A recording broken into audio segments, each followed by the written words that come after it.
Assalamualaikum warahmatullahi wabarakatuh. Salam sejahtera untuk kita semua dimanapun berada. Semoga selalu diberikan kesehatan, panjang umur, serta kemurahan rezeki. Jumpa lagi dengan saya, masih di Alinasa Channel. Untuk Anda yang menonton video saya ini, silahkan tinggalkan komentar sebagai tanda persahabatan kita. Oke teman-teman, kali ini kita akan sharing-sharing santai. Kita akan berbicara tentang pupuk organik NASA. Mengapa sih pupuk organik NASA itu banyak sekali jenisnya? Ada Super NASA, ada POC NASA, ada Harmonic, kemudian ada Power Nutrition, kemudian ada Granul, kemudian ada Bintang Tani, kemudian ada Green Star, dan juga pengendali hama yang lain. Kalau pengendali hama mudah teman-teman ya, mudah untuk dipahami karena di situ ada hama sasarannya sendiri-sendiri. Hanya saja di sini yang dibingungkan oleh sebagian dari teman-teman itu adalah pupuk, karena ada beberapa jenis pupuk dari NASA. Itu ada yang bingung mana yang harus digunakan untuk pupuk dasar dan mana yang harus digunakan untuk pupuk lanjutan. Nah, ini sering sekali saya dapati pertanyaan yang seperti itu, baik itu di dalam kolom komentar dan juga tidak sedikit yang menanyakan secara langsung kepada saya.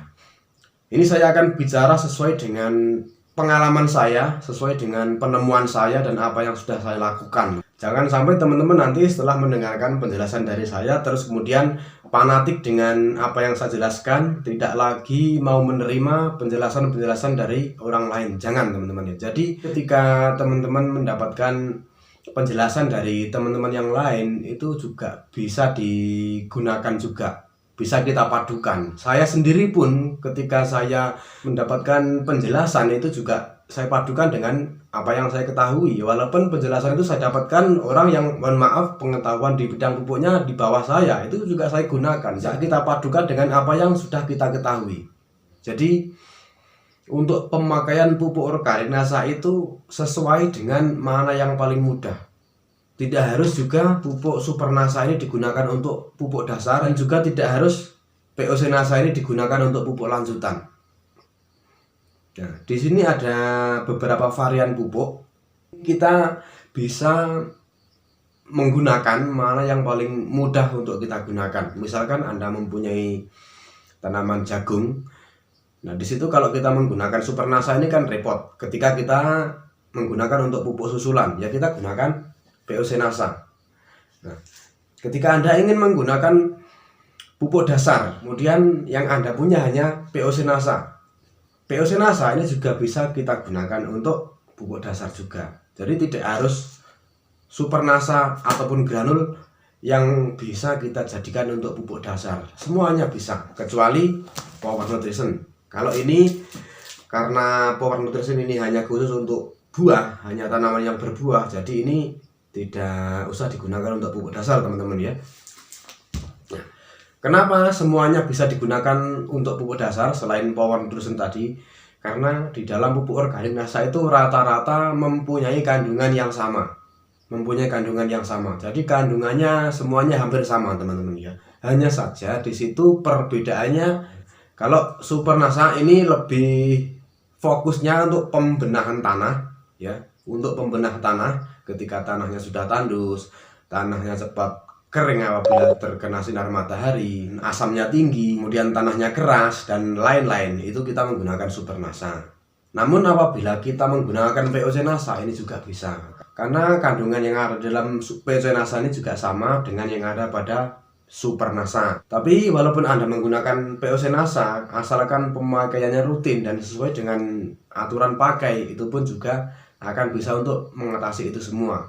Nah, itu tadi adalah kelebihan dari Super NASA. Dan sekarang POC NASA. POC NASA ini juga sama seperti tadi, tapi POC NASA ini lebih fokusnya untuk pembentukan batang dan daun, dan pemakaian ini harus kita, ya tidak harus, dan pemakaian ini lebih bagus apabila kita padukan dengan Harmonic ya. Jadi keduanya ini saling melengkapi antara POC NASA dan Harmonic, karena tanaman itu membutuhkan hormon. Nah, dan di dalam Harmonic ini ada 3 hormon ya, yaitu gibberellin, auksin, dan sitokinin yang ada pada Harmonic ini.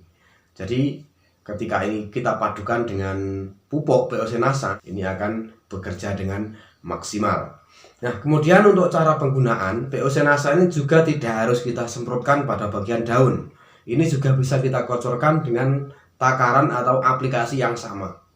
Kalau kita dalam 10 liter air sampai 17 liter air membutuhkan 5 tutup POC NASA dan 1 tutup botol harmonik. Ketika kita kocorkan itu juga sama takarannya, tinggal kita kocorkan saja, tidak kita semprotkan. Ketika disitu lebih mudah untuk dikocorkan.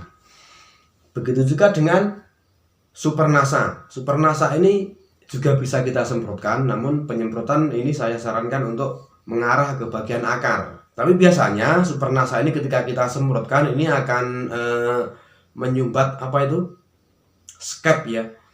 Semprotnya akan tersumbat dengan butiran-butiran yang tidak bisa larut di sini.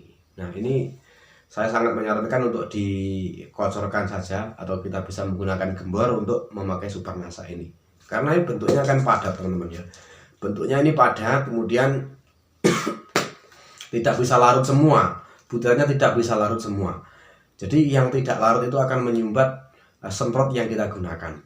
Kemudian juga sering ditanyakan, kalau sudah memakai pupuk organik NASA, apakah tidak perlu lagi untuk memakai pupuk kimia ataupun pupuk kandang? Adanya pupuk organik NASA di sini bukan untuk menggantikan keberadaan pupuk lain, teman-teman ya. Jadi pupuk organik NASA ini juga bisa kita padukan dengan pupuk-pupuk lain seperti pupuk kimia, pupuk kandang dan lain sebagainya. Pupuk dari luar NASA itu bisa. Karena pupuk organik NASA ini bukan menggantikan pupuk yang lain, tapi ini ketika kita gunakan antara kimia dan organik ini seimbang, maka akan menghasilkan yang lebih optimal. Kemudian gini, kandungan daripada POC NASA ini setara dengan 1 ton pupuk kandang per liternya. Yang dimaksud di sini adalah bukan untuk menggantikan, teman-teman ya, kesetaraannya ya. Jadi setiap 1 liter POC NASA ini mempunyai kandungan unsur hara mikro setara dengan 1 ton pupuk kandang. Kemudian yang belum saya bahas tadi, power nutrisi ini ya. Jadi ini untuk buah, khusus untuk tanaman berbuah. Dan ini juga sering sekali saya mendapati pertanyaan yang bukan untuk tanaman berbuah, tapi ini ditanyakan kapan digunakannya. Jadi kalau untuk tanaman yang tidak dihasilkan buahnya, ya kita tidak usah pakai power nutrisi ini. Kita gunakan yang lain aja. Kita gunakan Super NASA, POC NASA, Bintang Tani, ada Green Star dan lain-lain. Karena di sini yang tersedia hanya POC NASA, Super NASA dan power nutrisi. Kita bahas ini aja dulu. Jadi power nutrisi ini hanya khusus untuk tanaman yang kita hasilkan buahnya. Kemudian seperti apa kalau ketiganya ini kita oplos menjadi satu dan kita padukan? Ini juga boleh, teman-teman ya, karena saya juga pernah melakukan pemakaian Super NASA, POC NASA dan harmonik ini saya padukan menjadi satu, kemudian saya gunakan untuk pemupukan. Itu juga boleh. Jadi di sini tidak ada overdosisnya, teman-teman ya, karena pupuk organik. Jadi bedanya pupuk organik dan pupuk kimia itu ya seperti itu. Kalau pupuk kimia di situ ada overdosisnya, tetapi kalau kita memakai pupuk organik ini tidak ada overdosis ya. Karena ini saya sudah buktikan, saya berani berbicara di sini karena saya sudah membuktikan ya. Saya menggunakan POC NASA harmonik ini dengan jumlah air yang sedikit dan takaran yang sama. Saya semprotkan tidak apa-apa. Kecuali kalau kita memakai Green Star. Kalau Green Star itu biasa agak layu sementara, teman-teman ya, tapi tidak kemudian berakibat fatal ya. Tidak mengakibatkan fatal ya. Hanya layu sementara saja, toh nanti juga akan sembuh. Oke teman-teman, mungkin sekian dulu penjelasan kali ini, mudah-mudahan bermanfaat untuk teman-teman semuanya. Apabila video ini bermanfaat, silahkan di-share agar teman-teman yang lain juga tahu apa yang kita ketahui. Sampai jumpa lagi di video selanjutnya. Assalamualaikum warahmatullahi wabarakatuh. Semangat pagi dan selamat beragrokompleks.